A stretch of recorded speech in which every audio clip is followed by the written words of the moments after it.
Saya Dr. Nikolaus Krisnahari Murti, spesialis urologi di Rumah Sakit Umum Daerah Pandanaran Boyolali. Saya di sini sebagai pengampu untuk mata kuliah urologi di Universitas Kristen Duta Wacana. Pada siang hari ini, saya akan membawakan materi mengenai eh, pemeriksaan genitourinaria dan clinical reasoningnya. Nanti kita sifatnya interaktif. Boleh kalau ada yang mau ditanyakan bisa sekalian langsung bertanya saja. Sebelum mulai kuliah pada siang hari ini, kita berdoa dulu. Mungkin dari teman-teman ada yang bisa memimpin doa.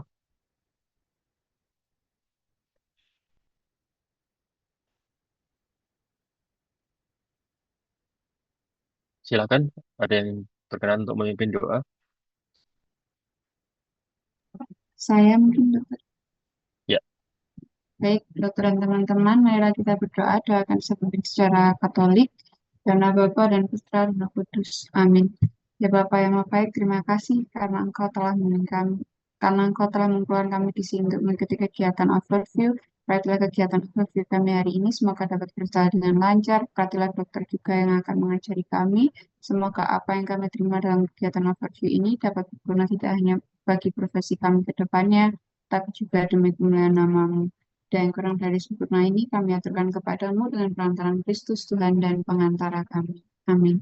Dana Bapa dan Putra dan Roh Kudus. Amin. ya. Terima kasih atas pembukaan doanya. Baik, saya mulai saja. Oke, pada siang hari ini kita ingin membangun kerangka pikir bagaimana sih kita bisa menempatkan diri sebagai seorang dokter yang menggunakan semua pengetahuan kita dari patofisiologi berbagai macam penyakit, kemudian kita memanfaatkan data-data epidemiologi yang ada di sekitar kita untuk kepentingan klinis ini. Terus bagaimana kita menguasai keterampilan kita secara klinis, baik nanti dalam pemeriksaan anamnesis maupun pemeriksaan fisik. Kemudian setelah kita menggabungkan semua data tadi, kita memilih alat pemeriksaan penunjang mana yang akan kita pakai secara efisien dan efektif, yang ada di klinik kita, yang ada di rumah sakit kita, yang pada akhirnya nanti kita akan dapat memilih tata laksana ataupun terapi yang terbaik untuk pasien. Nah, jadi dari semua hal tersebut tujuannya adalah bagaimana kita menggunakan kerangka pikir kita untuk mengobati pasien. Oke. Nah, di bidang urologi ada berbagai macam keluhan-keluhan ya yang bisa kita ya dapatkan ketika pasien itu datang. Nah, keluhan-keluhan utama ini adalah hal yang mendasari dia datang untuk periksa ke kita, baik itu settingnya di klinik maupun di UGD. Nah, ini berikut ini beberapa macam keluhan dari sekian banyak itu. Mungkin teman-teman bisa sambil baca, akan saya jabarkan satu persatu. Yang paling sering di situ adalah misalnya nyeri pinggang. Nyeri pinggang di sini sebenarnya bisa macam-macam, tidak hanya apa itu namanya berkaitan dengan urologi saja, tapi nyeri pinggang bisa berkaitan dengan saraf, otot-ototnya, kemudian organ-organ yang lain, tidak harus berhubungan dengan ginjal gitu. Kemudian nyeri pinggang pada urologi atau nyeri pinggang yang berkaitan dengan ginjal ini biasanya agak khas di mana dia menjalar. Menjalarnya cenderung ke perut depan, ke umbilikus, kadang ke selangkangan.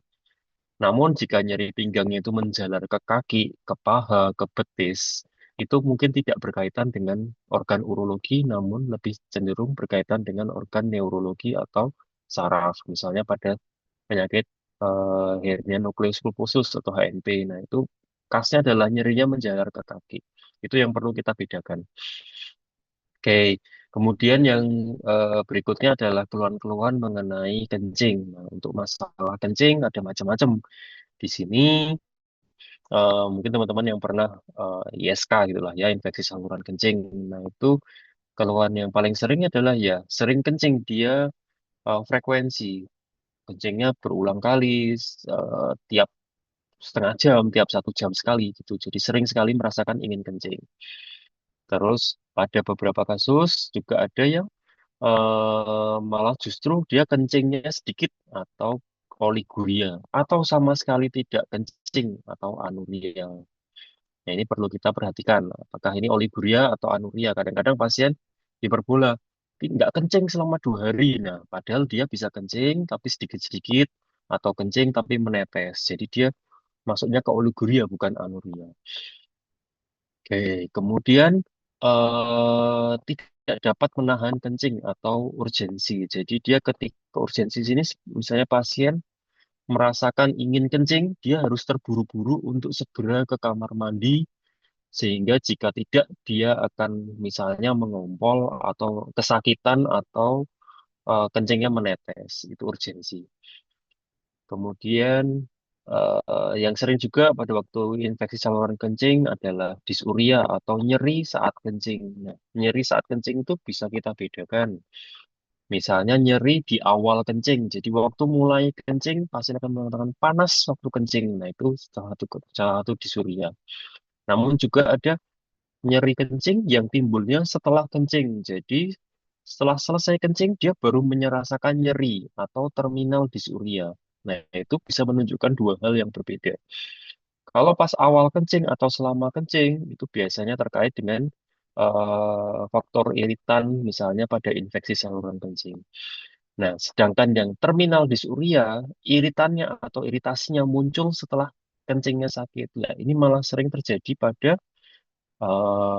batu kandung kencing atau vesikulitiasis. Jadi dia muncul nyerinya khas sekali dia setelah kencing.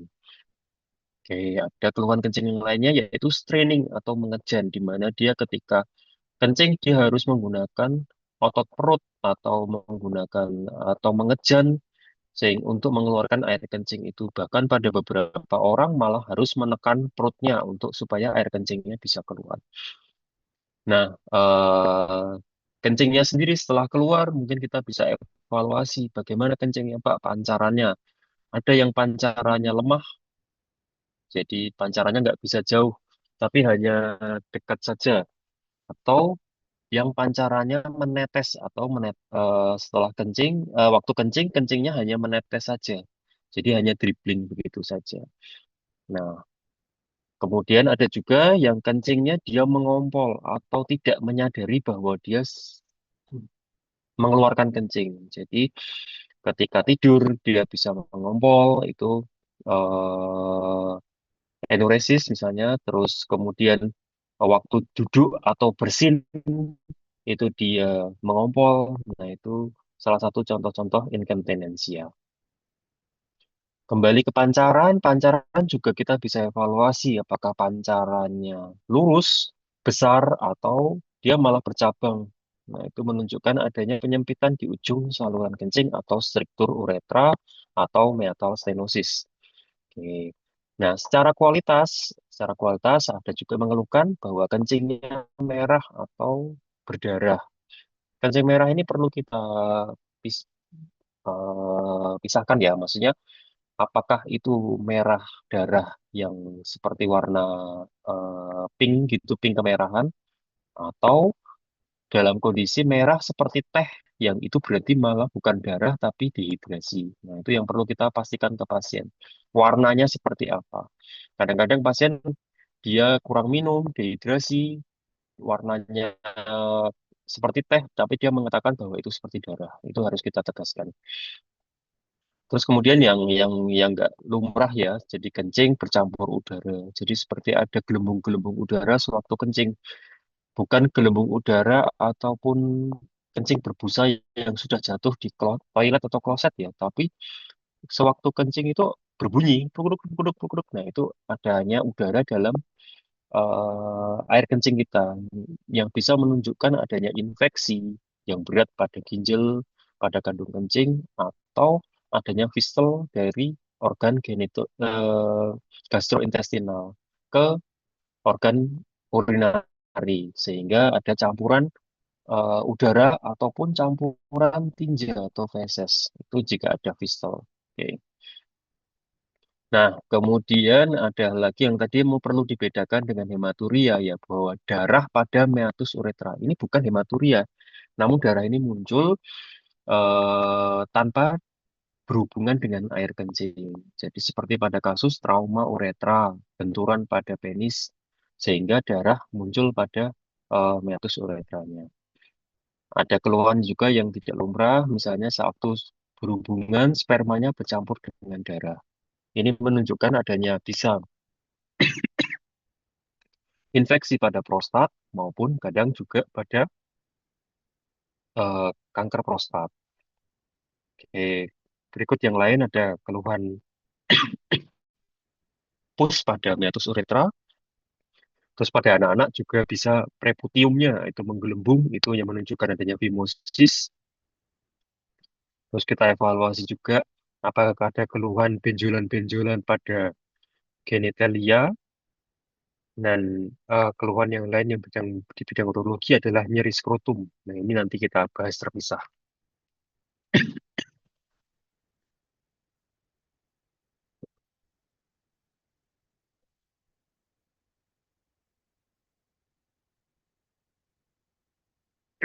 Baik, nah eh, dari dasar keluhan-keluhan yang berbagai macam tadi, itulah yang akan mendasarkan kita untuk eh, ke arah mana pasien ini, ke arah mana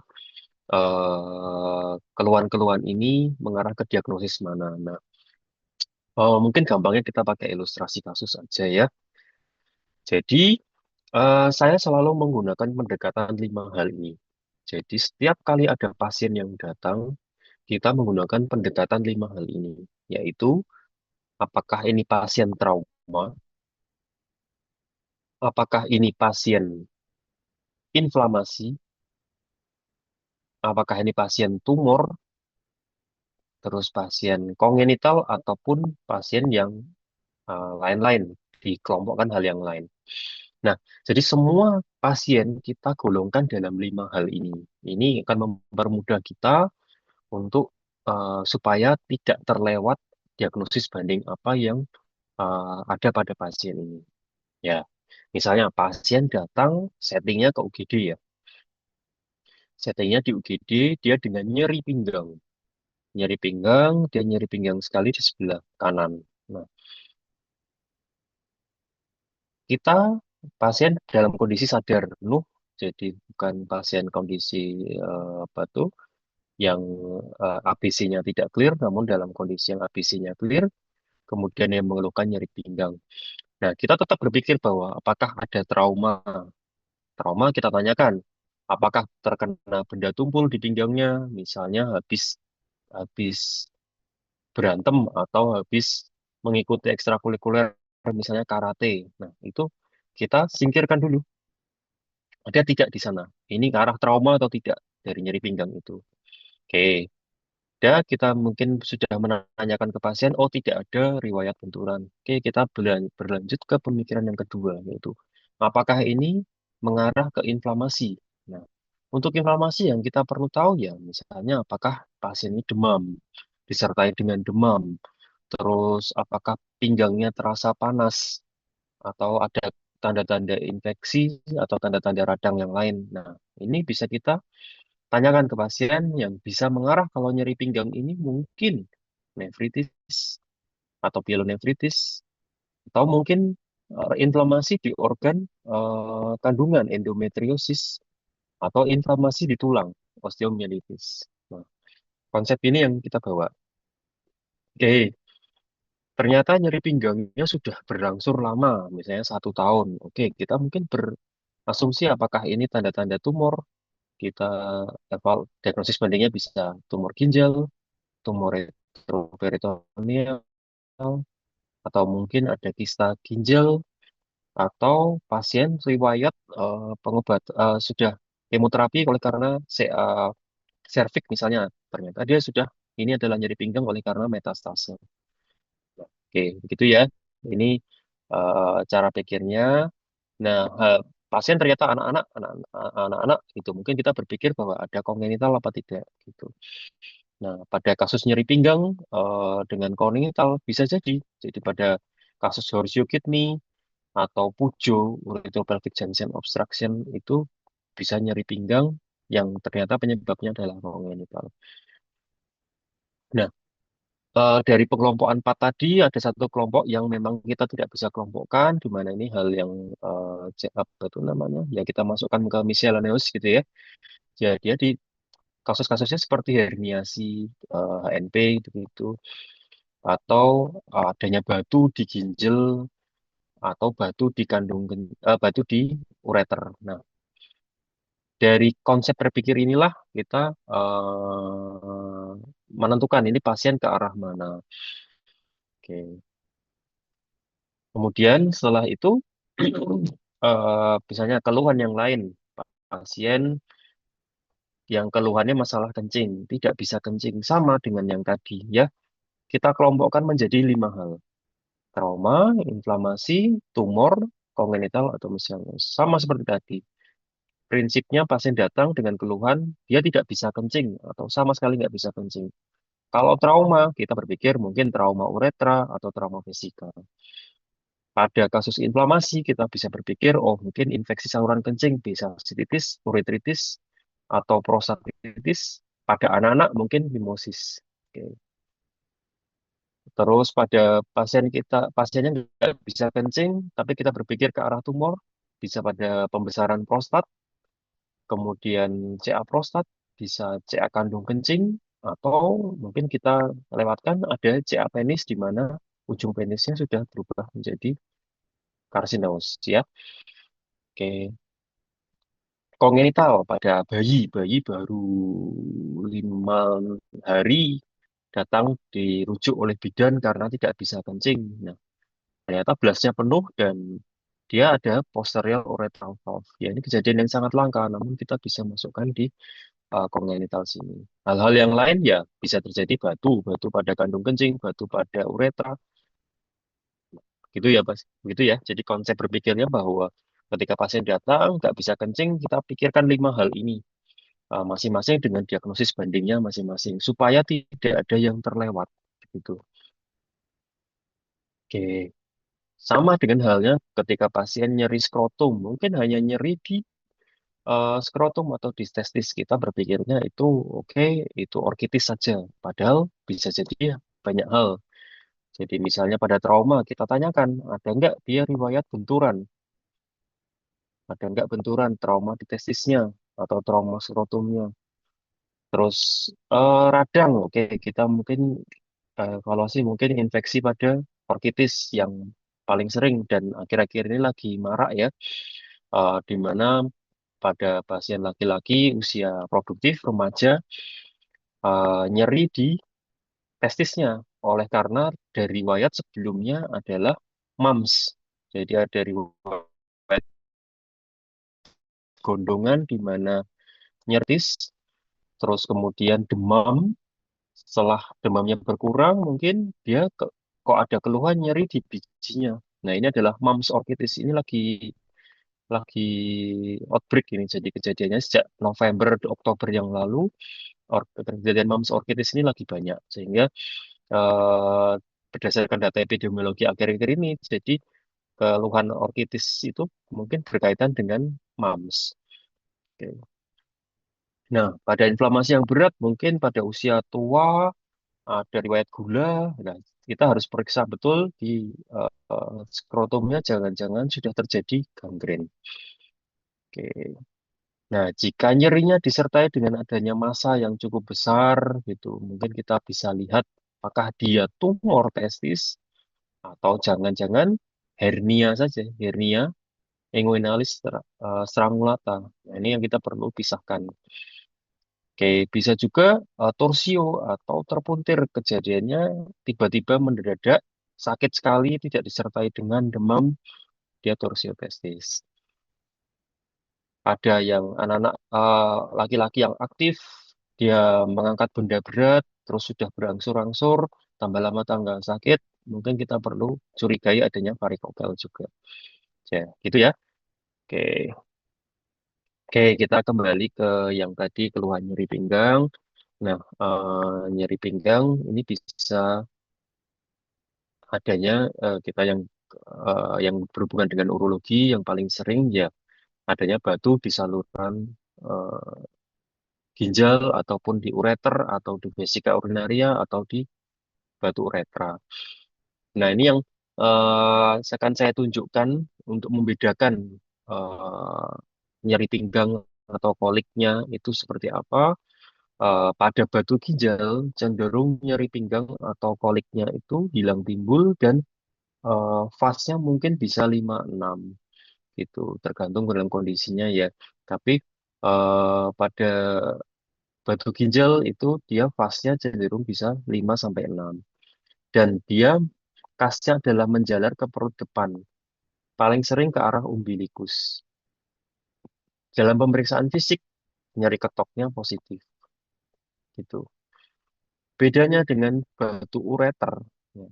Bedanya dengan batu ureter itu penjalaran nyerinya bisa sampai ke selangkangan.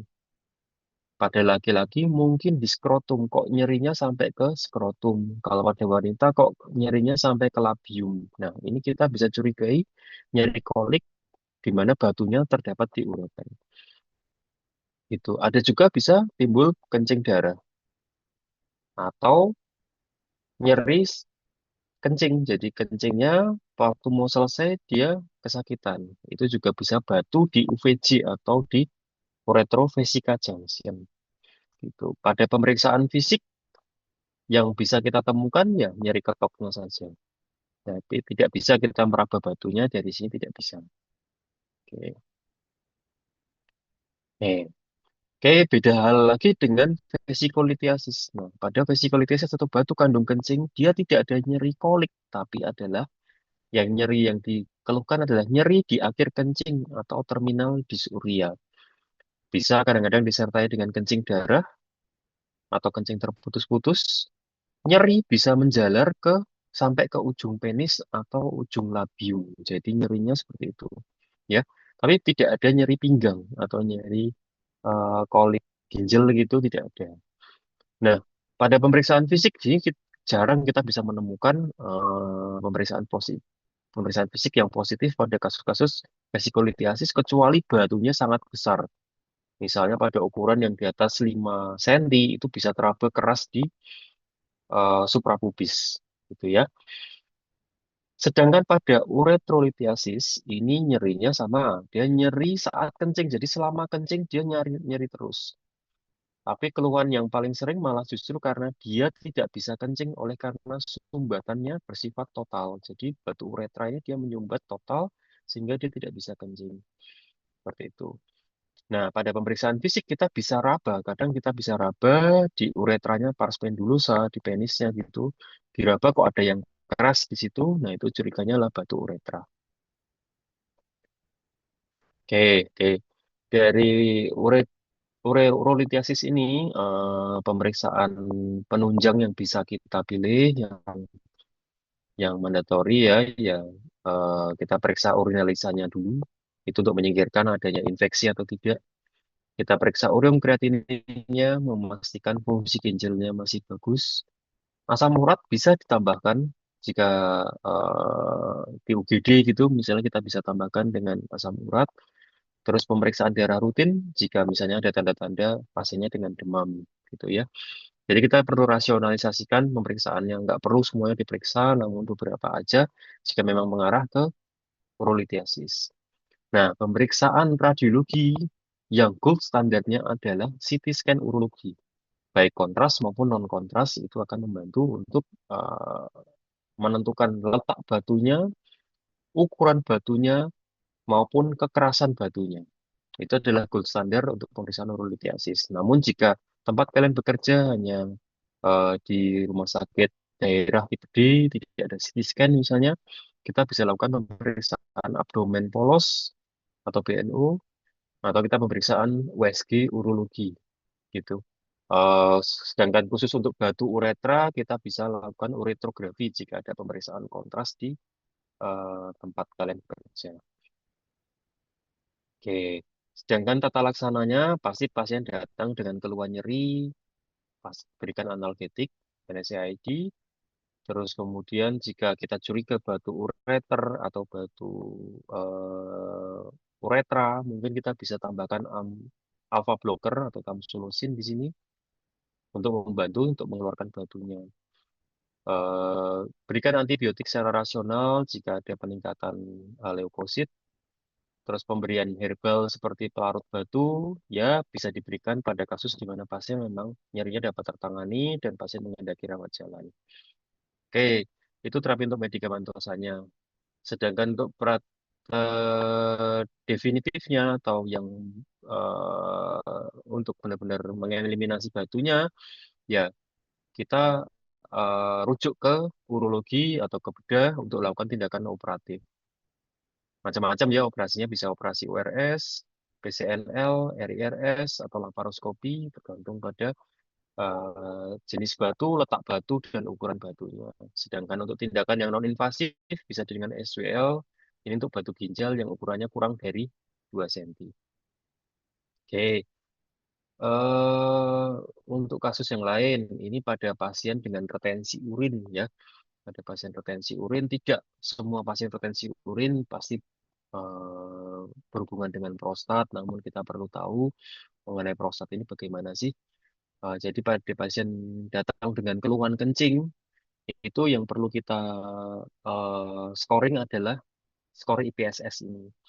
Nanti skor IPSS ini akan menentukan derajat, bagaimana derajat beratnya keluhan kencingnya. Di situ skor yang dievaluasi adalah rasa tidak tuntas pada waktu kencing, kemudian sering kencing, terus kencing sering terputus-putus, terburu-buru saat kencing, pancarannya lemah, nyeri, atau apa itu waktu malam harus ke bawah untuk kencing. Ini bisa kalian download atau bisa kalian googling, kalian cari di internet. Nah, itu scoringnya itu bisa kalian print, terus kemudian silakan pasiennya untuk membantu untuk mengisikan scoringnya ini.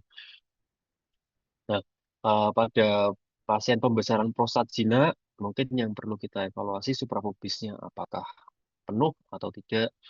Jika penuh atau full blast, berarti dia adalah retensi urin, perlu tata laksana pemasangan kateter. Pemeriksaan fisik yang bisa menunjang kondisi pembesaran prostat ini adalah dengan RT. Di RT atau rectal tissue bisa kita evaluasi apakah konsistensinya, terus bisa kita evaluasi ukuran prostatnya, terus bisa kita evaluasi apakah ada nodul-nodul, juga kita evaluasi nanti apakah ada darah ataupun feses di sarung tangan kita. Nah, pada pembesaran prostat jinak, penunjang yang bisa kita lakukan adalah USG prostat. USG prostat ini bisa transabdomen maupun transrektal. Bisa juga dengan CT urologi, jika senternya atau tempat kalian bekerja ada modalitas CT urologi. Sedangkan untuk laboratorium, yang penting adalah urinalisa dan PSA total. Ini settingnya di klinik ya, misalnya pasien yang datang dengan keluhannya tidak kencingnya tidak lampias atau tidak tuntas, kita curiga ada pembesaran prostat, kita bisa memberikan pemeriksaan laboratorium ya urin dan PSA total untuk mengevaluasi apakah ada tanda-tanda keganasan. Oke, untuk tata laksananya, jika pasien datang dengan retensi urin, misalnya ke UGD, ya kita harus pasang kateter. Bisa apa tidak. Jika kita gagal memasang kateter, jangan dipaksakan. Cukup sekali sekali coba gagal, kita bisa beralih ke fungsi suprapubis, kemudian baru kita refer ke dokter bedah ataupun dokter urologi. Oke. Namun jika pasien tidak ada keluhan retensi urin, masih bisa kencing namun tidak lampias, kita bisa berikan alpha blocker seperti tamsulosin atau sildosin, 5 alpha reduktase inhibitor. Ini untuk mengurangi atau mencegah pertumbuhan prostat menjadi lebih besar dengan dutasterid atau finasterid. Jika pasien keluhannya cenderung tidak nyaman untuk kencing, kita bisa berikan antimuskarinik supaya keluhan frekuensi, keluhan urgensi itu bisa berkurang. Nah, untuk definitifnya ya bisa dilakukan dengan operasi, gitu ya, bisa tor prostat ataupun prostatektomi. Oke. Nah, kemudian konsep konsep trauma. Mungkin saya nggak bisa ngambil semua kasus urologi ya. Cuma ini beberapa kasus-kasus yang paling sering ada di urologi yang mungkin secara pribadi saya titipkan ke teman-teman sekalian supaya jangan sampai kelewat gitu ya. Jika kalian menghadapi kasus-kasus ini, kalian harus harus sudah mengerti bahwa ini adalah kasus yang perlu perhatian khusus. Oke. Ya, kenapa kok hanya dari trauma saya hanya membawakan ruptur uretra saja? Ya, karena ini yang paling sering kita malah justru melakukan HAM atau melakukan kesalahan sehingga akan merugikan pasien nantinya. Oke, pada pasien pasien yang datang dengan keluhan darah di ujung uretranya dengan riwayat trauma, ada nyeri sewaktu kencing atau bahkan tidak bisa kencing, kita harus curiga adanya ruptur uretra. Oke, triasnya itu ya, ada riwayat trauma, benturan, kemudian ada riwayat kencing berdarah atau keluar darah dari uretra, metal bleeding, kemudian disertai nyeri, nyeri bisa di suprapubis atau di penisnya. Tiga hal ini terjadi, kalian curiga dengan ruptur uretra.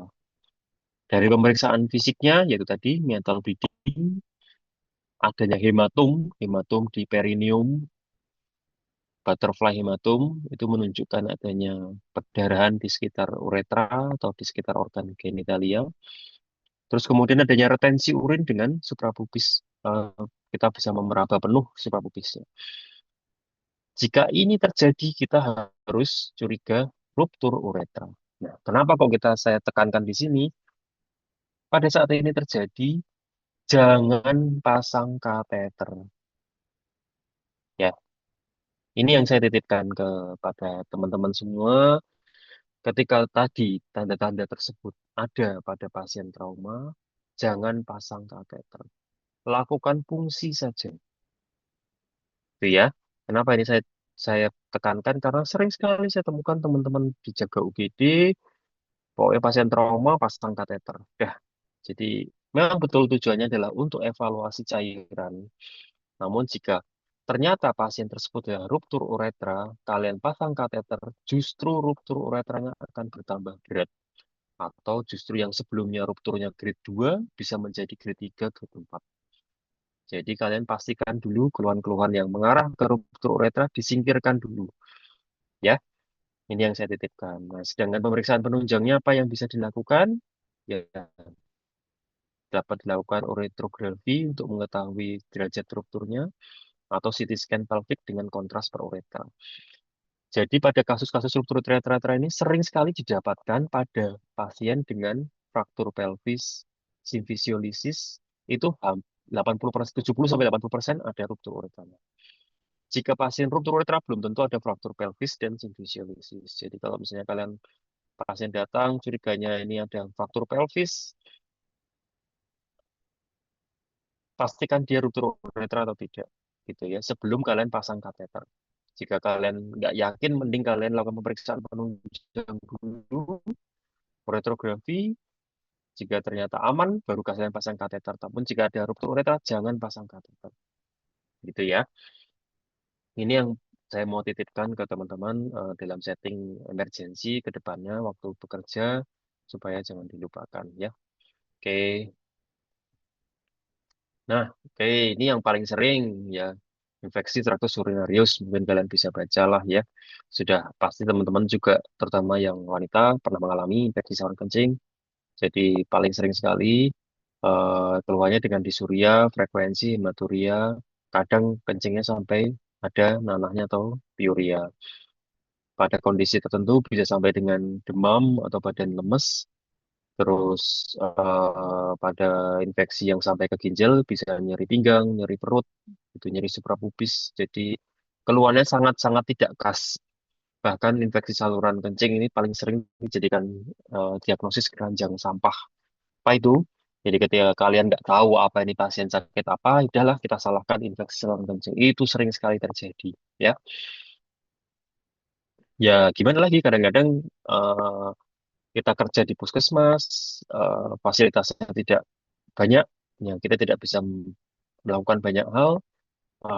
Pasien juga keluhannya mungkin hanya ringan, namun kita tidak tahu diagnosis utamanya apa. Kadang kita menyalahkan ini sebagai infeksi saluran kencing. Oke. Oke, namun yang bisa kita lakukan jika ada fasilitas lengkap ya kita periksa darah rutinnya, urinalisa, sangat bagus sekali jika dilakukan kultur supaya pemberian antibiotiknya lebih rasional. Ada USG kita bisa lakukan USG, ada CT scan kita bisa lakukan CT scan. Untuk tata laksana ya otomatis dengan pemberian antibiotik yang sesuai dengan kulturnya atau jika tidak kita lakukan dengan empiris ya paling sering dengan quinolone golongan ciprofloxacin, levofloxacin seperti itu. Berikan anti nyeri jika ada keluhan nyeri, demam, antipiretik atau simptomatik yang lainnya. Misalnya keluhannya sering kencing ya bisa kita gunakan anti muskarinik untuk mengurangi gejala kencingnya. Kadang pada pasien yang infeksi yang cukup berat kita perlu melakukan pemasangan kateter, nanti kan kita dapatkan bahwa kencingnya ada nanahnya atau pusnya. Gitu. Nah, ini memang kita harus perlu pasang kateter pada infeksi yang berat demikian. Oke. Oke, yang terakhir adalah kondisi akut skrotum. Ini juga saya perlu titipkan ke teman-teman. Kenapa? Karena kondisi akut skrotum, jadi nyeri akut di skrotum, di buah sagar, munculnya mendadak tiba-tiba terutama bisa oleh karena aktivitas berat, misalnya habis olahraga atau habis futsal malam-malam, habis basket misalnya, atau habis bela diri, terus nyerinya dirasa sangat berat dan fasenya bisa 7-8 dalam waktu yang singkat, ya. Terus nyerinya bisa menjalar ke punggung atau ke daerah inguinal. Biasanya tan biasanya hampir pasti ya tanpa didahului adanya demam. Bisa disertai mual jika nyerinya sangat berat. Nah, ini kenapa saya titipkan juga golden periodnya adalah 6 sampai 8 jam. Jika pasien nyerinya kurang muncul onset awalnya kurang dari 4 jam, lebih baik kalian bilang ini torsiotestis dibandingkan infeksi. Pastikan ini bukan torsiotestis atau bukan dahulu. Kenapa? Karena jika dia masih di dalam golden periodnya, ini harus dirujuk ke dokter bedah atau dokter urologi untuk segera dilakukan pembedahan. Lebih baik kita salah mendiagnosis bahwa ini ternyata apa tuh orkitis, itu lebih baik daripada kita melewatkan torsiotestis dari golden periodnya. Kenapa? Karena ketika sudah lewat golden periodnya dan betul torsiotestis, maka tesis tersebut harus diamputasi atau diangkat. Namun jika kita masuk di dalam golden periodnya 6-8 jamnya itu masih tercapai, kita bisa selamatkan torsiotesis ini sehingga organ testisnya tidak perlu diangkat. Gitu ya. Jadi kalau kalian menemukan pasien datang dengan keluhan nyeri akut skrotum dan onsetnya kurang dari 6 jam, pasti anggap saja ini torsiotestis. Itu lebih baik daripada kalian terus, oh nggak apa-apa Pak, kita kasih obat saja dulu, siapa tahu sembuh. Ternyata dia torsiositesis, kalian melakukan kejahatan di situ. Karena kalian melewatkan torsiotestis ini. Oke. Pada pemeriksaan fisik yang khas, ya refleks remasternya biasanya sudah, oh maaf, ini salah ya. Refleks remasternya negatif. Jadi, pada waktu pemeriksaan refleks remaster, kita goreskan di eh, paha dalam, itu refleks remasternya negatif. Lah itu sugestif ke arah torsiotestis. Untuk laboratoriumnya tidak penting ya, ya tapi bisa kita kalian kerjakan darah rutin.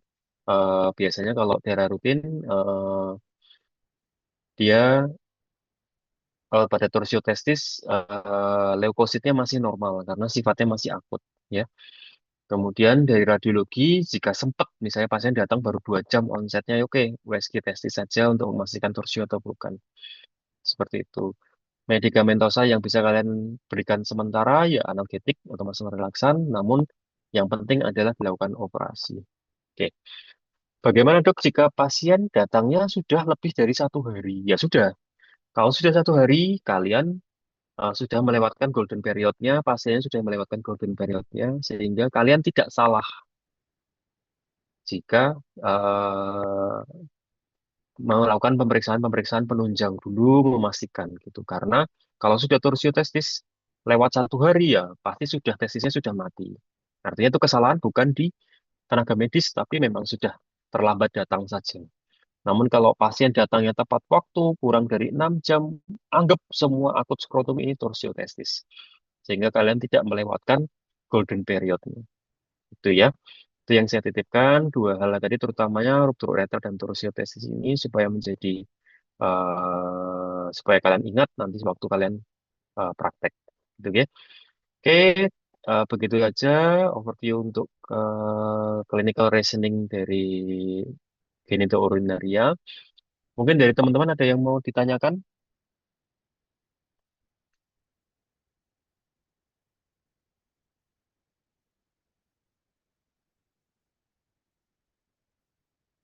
Tidak ada yang ditanyakan?